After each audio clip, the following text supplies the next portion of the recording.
যখন তুমি নিজের রক্তের মানুষের দ্বারা কষ্ট পাবে, তখন তুমি একবার নবী ইউসুফ আলাইহিস সালামের কথা মনে করো। তিনি কিভাবে নিজের ভাইয়ের দ্বারা প্রতারিত হয়েছিল। যখন তোমার বাবা মা না বুঝে তোমার বিরুদ্ধাচরণ করে, তখন নবী ইব্রাহিম আলাইহিস সালামের কথা মনে করো।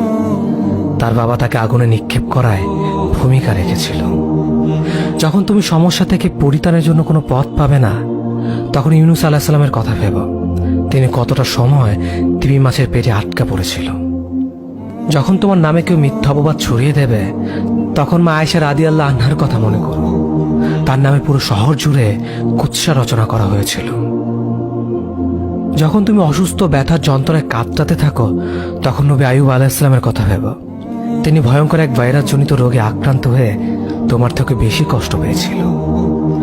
যখন তুমি দিনের কোনো বিধান নীতিতে যুক্তি খুঁজে পাও না, তখন নবী নূহ আলাইহিস সালামের কথা ভেবো। তিনি কোনো প্রশ্ন ছাড়াই মরুভূমিতে নৌকা তৈরি করেছিল।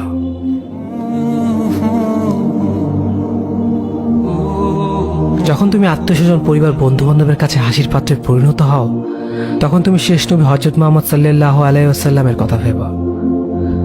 রাসূল সাল্লাল্লাহু আলাইহি ওয়াসাল্লাম বলেছিলেন, সবচেয়ে বড় পরীক্ষা দিয়ে সবথেকে বড় পুরস্কার আসে। যখন আল্লাহ কাউকে ভালোবাসেন, তখন তাকে পরীক্ষা করেন, এবং যে এই পরীক্ষাগুলো মেনে নেয়, সে আল্লাহর সন্তুষ্টি অর্জন করে।